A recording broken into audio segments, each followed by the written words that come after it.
Hello everybody, welcome back. Today is November the 11th. It's Remembrance Day in Canada, where I live. And today I was going to talk about the lunar nodes, but before I get into that, I thought I made my last video and I kind of went into some different areas, and I thought before I would just get some things out of the way that were on my mind.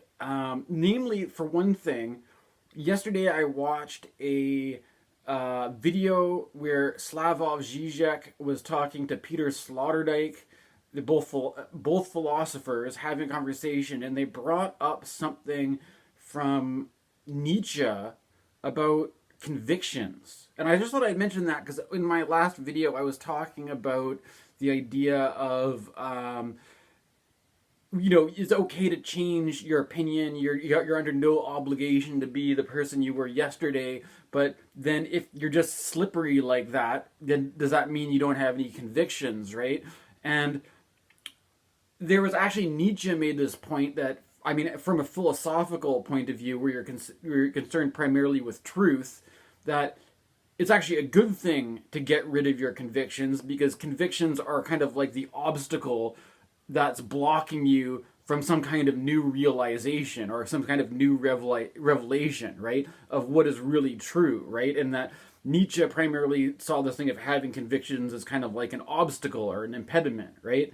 But I think it's important to look at what context we're talking in, and I was thinking more of a political context, and I will give you an example with, in being a Canadian, we have Justin Trudeau as our prime minister, and there's a lot of people that dislike Trudeau for various reasons, but one of the issues that I have with Trudeau is that when he first got elected for the first time, he was making this promise that he was going to do electoral reform, right? And then since he's been elected, ever since he's been prime minister, he just forgot about it, right? So it's kind of like from maybe as a philosopher, if it's good for a philosopher to be able to change his mind and be fluid and not be caught up on convictions blocking him from making progress in his quest for this ineffable truth, right? But when it comes to a politician, if a politician is getting elected saying they're going to do one thing, and then by the time they're elected they completely transform into a different person, that's not what you want from a politician, right? So I think it's important when we're talking about holding convictions and stuff like that to of what context is in mind. And there's also all sorts of things where I mentioned things about cancel culture, and I think that maybe in the conversation I was having in that last video, that maybe that was not kind of going off track a bit. But I don't want to get too, I don't know if there's anything else in my last video that I need to comment on. I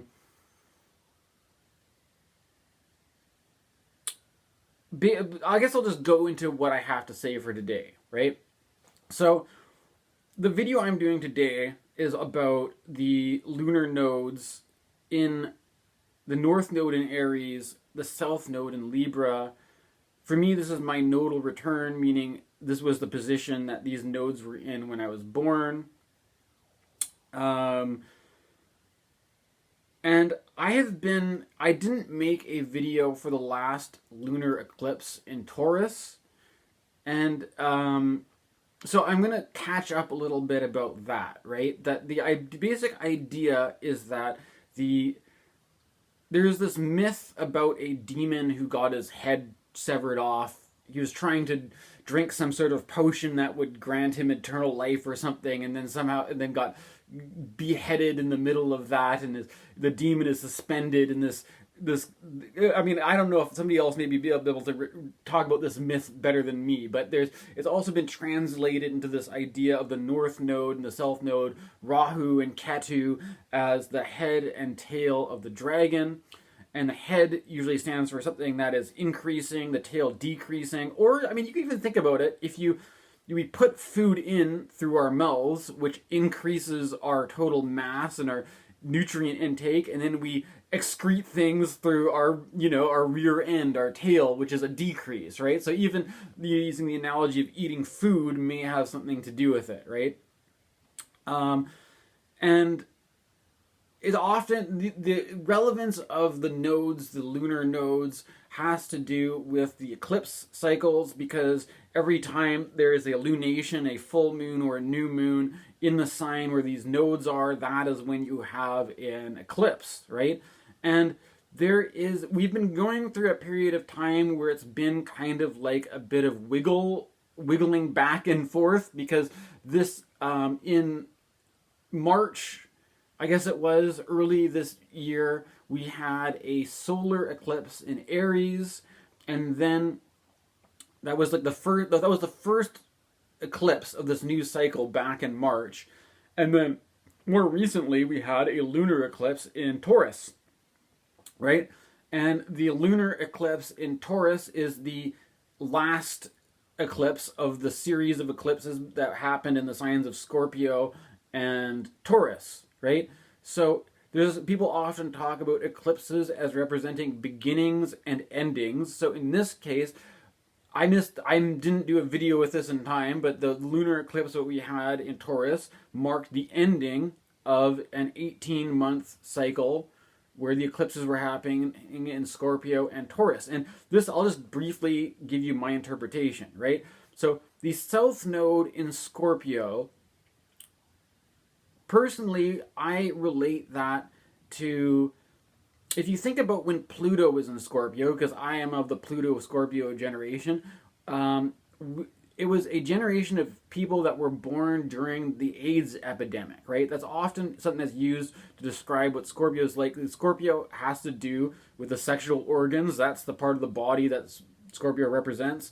And Pluto, these microscopic things like a virus or something like that, transmitted through sex or something, right? But so now we're obviously we've been going through the pandemic, and there is some kind of like the South Node in Scorpio.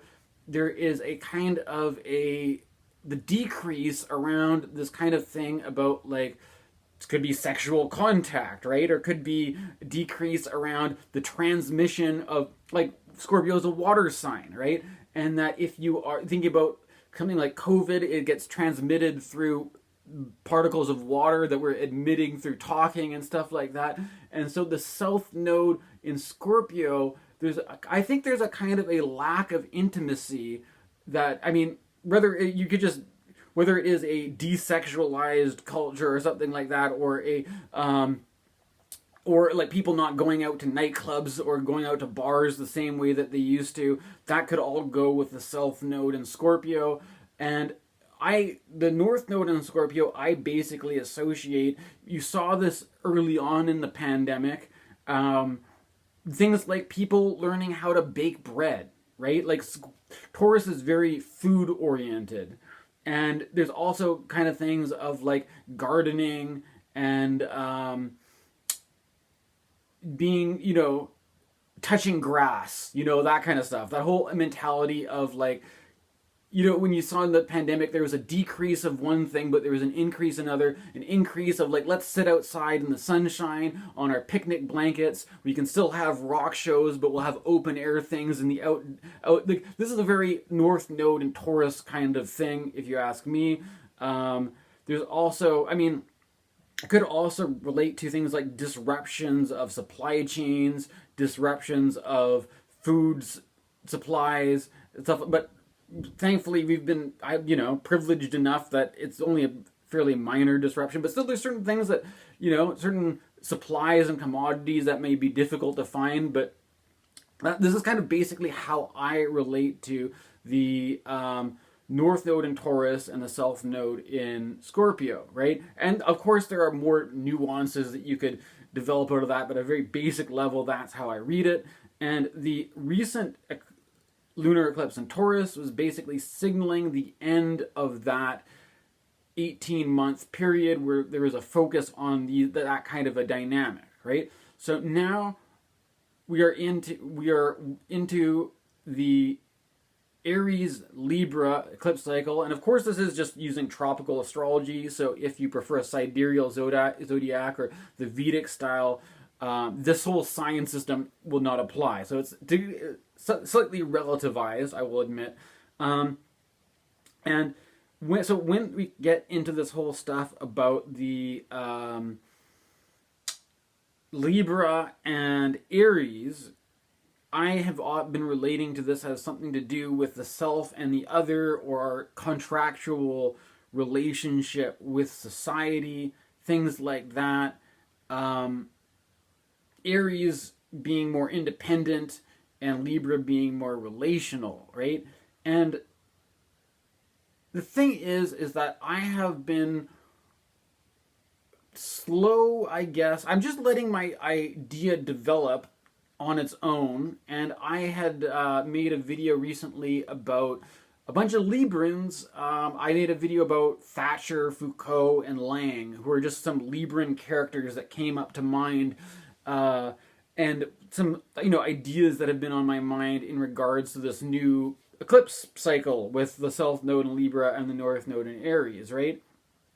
And that idea has been developing and evolving. And one of the things that has happened recently is, I'm the kind of guy who reads a lot of books, and there's some of these books that I read, I will start reading, and then I'll stick a bookmark in it, and I'll put it back on the shelf, and then take me years and years and years to get through certain books, and I don't always just plug at one book and try to finish it, and sometimes I don't necessarily think that's necessary too, right? And so one of these books that I have been taking a long time to read is Understanding Media by Marshall McLuhan. And it's one of these things too that I think that it takes a while to sort of digest some of McLuhan's ideas, and I have to kind of be in the right frame of mind for opening up to the McLuhan perspective. But I've talked about Deleuze and Guattari a lot here, and the more I read Deleuze and Guattari, the more I can see these guys must have been very influenced by McLuhan. I think they do talk about him quite a bit. But if you get acquainted with either of them, it makes it easier to understand. It makes it easier to understand McLuhan if you understand Deleuze and Guattari, and vice versa, right? But there's certain things, like if we think about this whole idea of the head and tail of the dragon, there's something kind of radical about McLuhan in a way that it takes sort of ways that I think about things and really turns them on their heads, right? And basically, when we're talking about this eclipse cycle and why do I think McLuhan is relevant to the North Node in Aries and South Node in Libra and this eclipse cycle, it's because we're talking about this dynamic of independence versus dependence, right? And one of the things that I've been sort of just been turning around in my mind, or that has sort of affected me reading Marshall McLuhan, is that when it comes to the idea of money, I've heard language going around like talking about something called financial independence, right? And I guess when people talk about financial independence, what they mean is like if you are, I don't know, let's say a kid who is dependent on their parents giving them money or something like that. It to be financially independent in this context means that you can make money for yourself. Or if you are, let's say, dependent on the government giving you money or something like that, being financially independent means that you're not dependent on those kinds of you are a productive economic force yourself, right? That's at least what I assume people mean by this, right? But what's interesting about reading McLuhan is that McLuhan points out that the medium of money, the more we use money, the more we are dependent on other people, because money is McLuhan. I mean, another thing to keep in mind too is that most people will probably think about McLuhan for his famous this axiom or this line, the medium is the message, right? And that people talk about McLuhan in terms of media relations, like the TV, the radio, and now there was a resurgence of interest in McLuhan around the time that smartphones got popular, because there was a huge technological advancement and a new media becoming dominant, right? But if you read McLuhan's Understanding Media, that McLuhan also considers money to be a media because it's a medium of exchange, right? And so money is a media, right? And it's a and if you think about it, like if you actually think about paper money and something like a magazine or a newspaper or a book, they're actually fairly, like, they both involve a piece of paper that has something printed on it that by involvement, by the same way that by reading a book connects you to a certain literary tradition or a certain culture, that by using money connects you to a certain system of relations with other people, right? And basically what money does for us is that money grants us this ability that things which we might do ourselves, we can use money to delegate those tasks to other people, right? So, but in this context, money doesn't make you independent. In the same way that, if I was to instead of me cutting my own lawn or trimming my own hedges, if I was to hire a landscaping crew to do that for me, then what money does is enables me to increase my bonds of dependency to other businesses and corporations, and and become more enmeshed in the collective sphere, basically, right? That money is a medium of access and exchange that connects the individual to the group, right?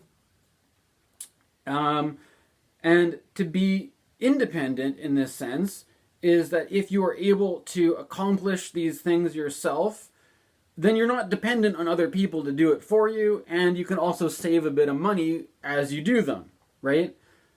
But I think the idea, when people talk about financial independence, there's a sort of implication that if you have more money, and let's say, there's other things that I would be spending time doing, like vacuuming or household chores or doing the dishes. If I had enough money, I could pay maids and servants to do all that work for me.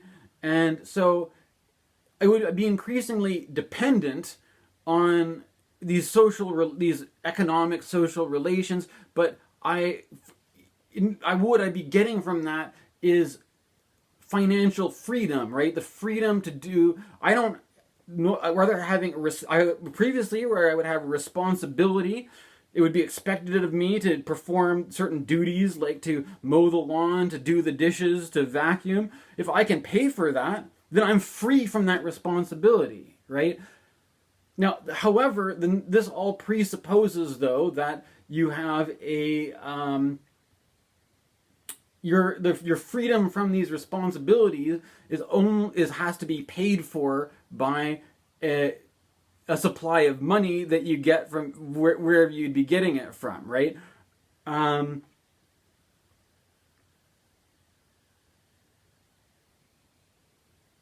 And so there's something about this whole thing about the North Node in Aries, where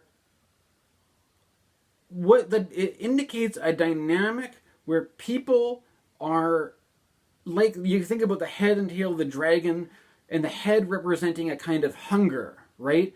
People are hungry for independence, right? But I feel the issue of independence has been kind of clouded over or obfuscated, because by reading McLuhan, like, I don't know about you guys, but this was something that kind of sort of like, I didn't really think about it that way before, right? That if money, that we had this whole idea of financial independence, But what does that mean? Like, if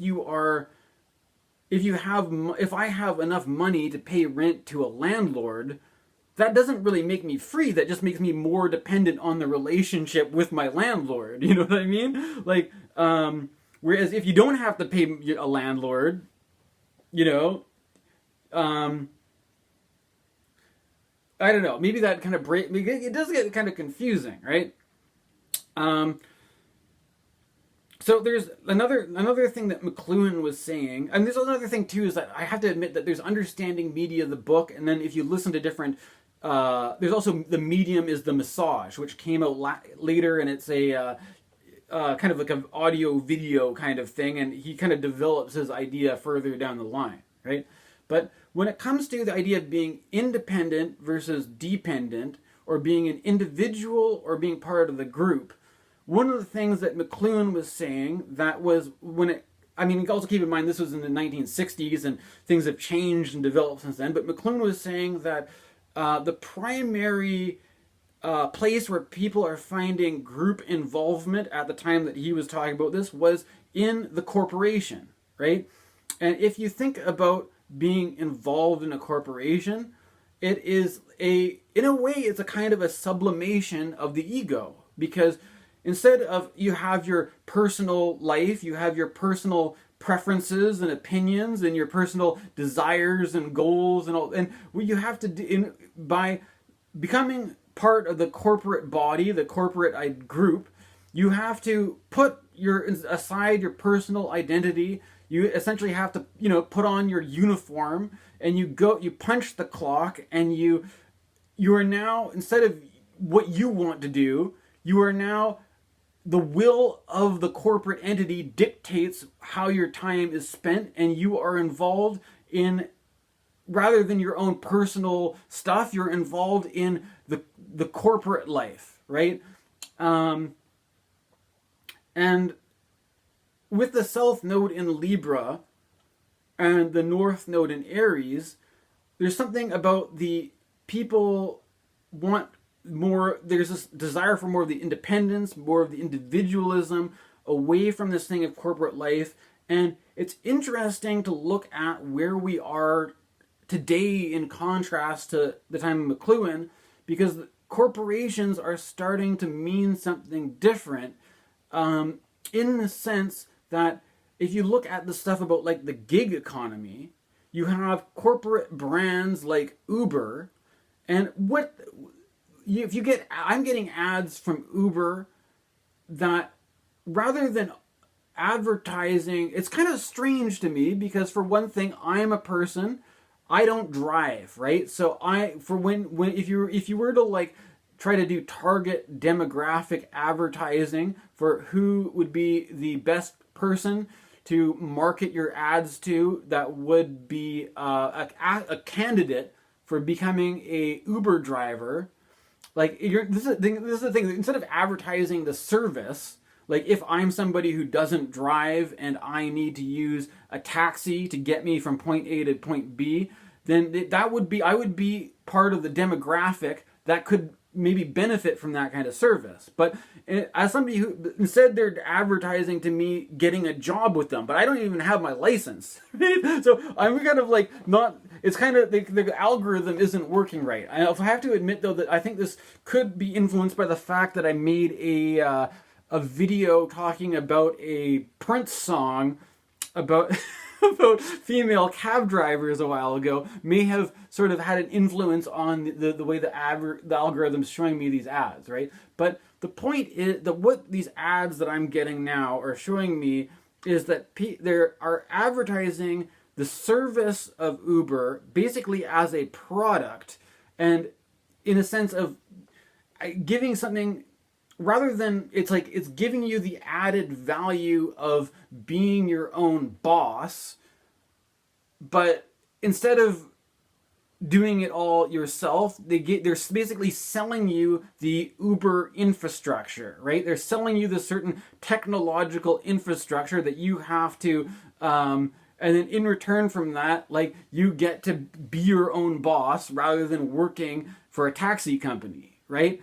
So previously, like, if you were working for a taxi company, it would be like you are part of a corporate body or part of a company. You are sublimating your individuality for the sake of being part of an organization. Whereas with something like Uber, what they're trying to sell you is the promise of individuality, independence, and having control, basically. You get to be the boss. But maybe the thing is, there's a kind of a trade-off, right? And the trade-off is that if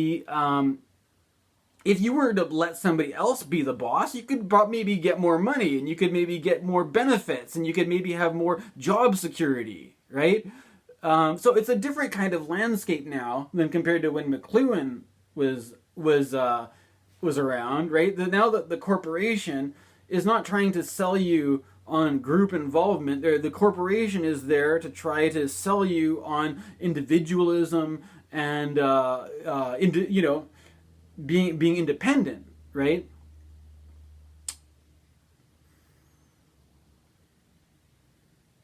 And the other thing that I was thinking about in terms of all this is the ideal of the promise of off-grid living, right? Which is nothing new. I live in British Columbia, and here in British Columbia, in the Gulf Islands, we have a place called Lasqueti Island, and that is a place that is entirely off-grid. Everybody who lives on that island is doing off-grid living, and I have to say, I've never been there, but I did watch a CBC documentary, maybe I'll put a link to it in the description, that more and more people, I think, with the South Node in Libra and the North Node in Aries, that people are feeling they are basically fed up with their their bonds to society, right? Their dependence on the group, their dependence on their community, and they are seeking greater and greater independence and individualism, and that is basically represented in the most extreme form by off-grid living, right? And one of the things about that was made apparent to me by watching the CBC documentary on Lasqueti Island is that there isn't just one form of off-grid living, right? That it's, you could think of off-grid as really roughing it, or you could or some people may find a way to do off-grid in a way that is actually quite comfortable, right? And if you watch this documentary, you can see that there is a great kind of disparity or a great kind of diversity between the different forms of off-grid living, and I think that could be a testament to the sense of individuality that goes with it, right? Now, there are certain kinds of issues that go with this because, you have to think about where your food is coming from. You have to have a solution for not only shelter, but also heating. And then, even electricity could be an option. Are you going to have electricity or not? Are you going to have solar power? Or are you going to find another way to power your off-grid living? Like one guy, you could have solar panels. One guy actually had a device where he had like an exercise bike, and he would pedal his exercise bike to power a battery that acted as a generator that he could have, power from, right? And so this is, rather than the idea of being connected to the grid, right, is being, there's other things to consider too, like the whole idea of waste disposal, both disposing of your own garbage as well as disposing of your own feces or whatever, right? And so I think that's something, like, as I was saying, the head and tail of the dragon, that, there's all these things that we are just accustomed to in the way that we live, that we have a sewage system, that we have access to, here we have natural gas heating, we have access to electricity, and that even if we are feeling socially isolated and that we don't have people, if you're in a situation where you don't have any friends that you can say, hey, do you want to go for coffee? Do you want to go for a beer or something like that? We are still nonetheless connected to each other through all of our shit ends up in the same place, right? All of our heat and all of our energy comes from the same place. And then when we use these social media platforms like YouTube and Facebook and Twitter and now it's called X or whatever, we're all connected to the same system, right? We're all connected to the same thing.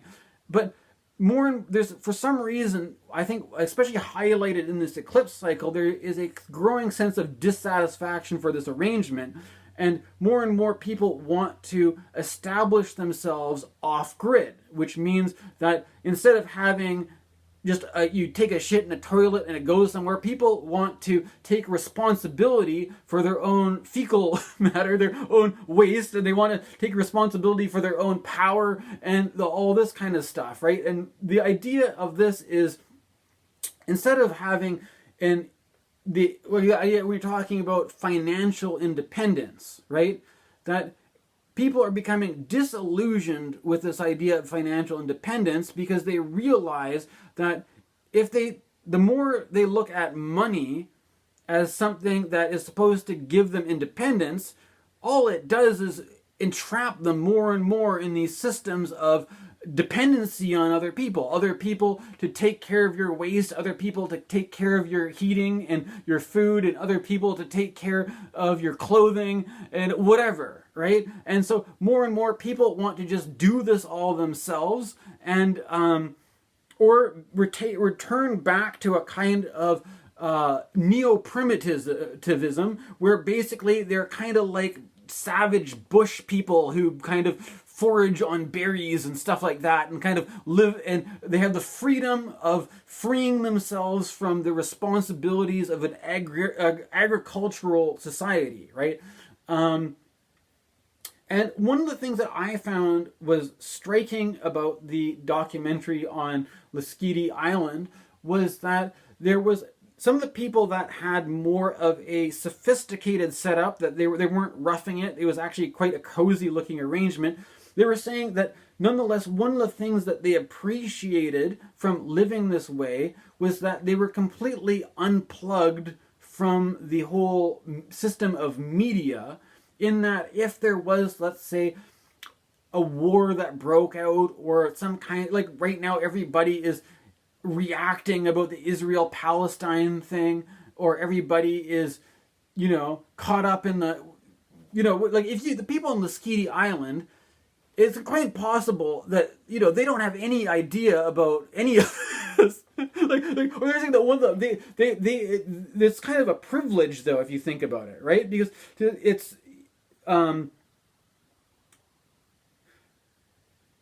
like when you're plugged into the whole social sphere, right? If you're plugged into this whole, not only the energy system, but the whole system of, being plugged into a community, being plugged into a society through our, we have to pay taxes, we have to hire people to do things for us, we have to pay people at the grocery store for our food and all this kind of stuff. We're also on these devices, we're always getting media stories, we're always getting told about people in, foreign countries killing each other and, all this kind of stuff. The people who live on Lasqueti Island, they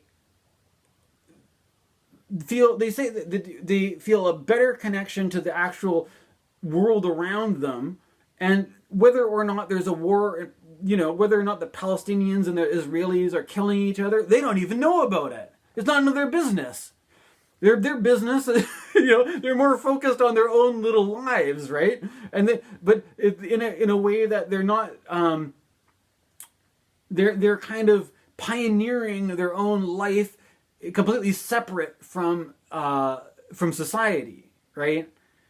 Now the thing is that there's a bit of a contradiction though, or catch-22, in that in order to be able to afford off-grid living, you have to buy land, right?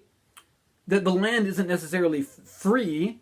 right? So in order to get out of the grid, you have to buy your way out, right? And in order to buy your way out of the grid, you have to make enough money to be able to afford land, and in order to make enough money, it's like this counterintuitive thing where you have to get more entrenched in the system of money and exchange, the medium of exchange, to be able to make that exchange, to have a big lump of money and trade it off for a piece of land where you can be, and also if you consider that most land is going to be on the grid, that trying to find a place where you can do this off-grid thing properly is just by the nature of market forces of supply and demand, and also the trend where more and more people think that this is something they want to do. For the record, I don't even necessarily.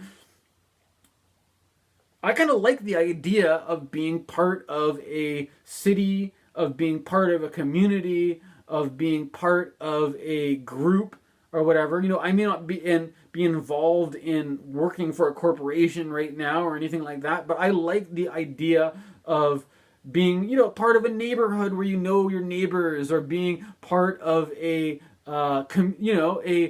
civilization where you have a kind of a bond with others, right?